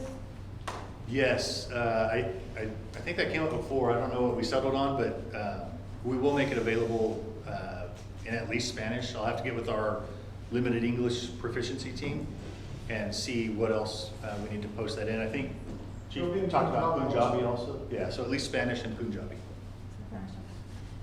And then, I don't know if you guys have settled on location for town hall, but I would be very interested in, especially like the zone that has the largest incidents. Like, again, this opportunity to actually interface with community or people who are being impacted by this policy and this training, the metro zone. And like, I think outside of, like, again, I think we want to create this community of, can we actually provide like a listening session from community? And not so much as like, hey, we're doing all this amazing work, but actually, like, yes, on paper, we're, moving along, but can we hear from community? So some kind of like listening session. Yeah, and I apologize if I didn't say that clearly. So we would present initially just to give them the history of what has happened. Because somebody said it's profound. Maybe it was earlier, but I think it is. And I would like to explain that to the community. But then there would be an opportunity for community input, and we'll go through the policy and hear them out there in person. We talked about, I don't know the virtual side so well. Obviously, we couldn't set it up so that they could speak, but I think there's a way that you can just post a question, and if we have somebody monitor that, and then ask the question in person there. And if you do a community event, one of the things I would say you don't want to do, please don't overflood it with so many officer patrol cars. Because once they see about 30, 40 patrol cars, nobody's gonna come. We'll park them in the back. That happened once in the church. I've been to a few of the events and it seems like there's more officers than there is community. Yeah. So I think, to limit the number of officers actually attend, or maybe come in regular clothes and not looking like you actually officer. It can be much better in the community. Yeah. Especially a town meeting like, Yeah. Don't look so tall. But I can support, because I'm interested in, and I agree with everything that was said, of how we're approaching this and with what intent. So outside of just presenting the final version of this policy, are community able to provide input, and will you guys consider it? Oh, yeah, that would be the reason of using Conveo. So we would accept them in person, but then the broader community could also go on, just like when we used Conveo, we used it a lot more at the beginning. I actually considered like maybe saying if you have questions, just email me directly, because it doesn't seem like Conveo is used a whole lot anymore. But I think Conveo would work good for the community because you don't even have to have an account if you don't want one, and you could just go on there and make comments. Still game planning how we would reply to those. I guess it depends on the volume that we get. If we get hundreds and hundreds, I don't know if we could reply to each one, so we're still kind of playing that out. Maybe it'll be like a couple options. If we only get a few dozen, we could reply to each. If it starts growing, maybe we could still reply, hey, we accepted this, and you'll see it in the policy. I don't know what that looks like yet. I mean, I'm just thinking of like the debate team, categorize them or group them by issue, and then if you can't get through 100, and because I think if people will address like still the remaining biggest concern for them, so not Yeah, and part of our response depends on if they actually establish an account, because if you don't set up an account, it doesn't have an author's name or anything. So that will probably have to kind of play by ear, but definitely have a couple plans just in case. But yeah, the more the merrier for helping spread the word and just being present and like I said, sharing your experience on the CAP and the work that we've all done. Anything else? Any closing remarks? Thank you, guys. We went over and nobody has left. Oh. All right. For reals, call me. I would love to come spend a half a day with you and see how. 7 o'clock, because I see you all the time anyway.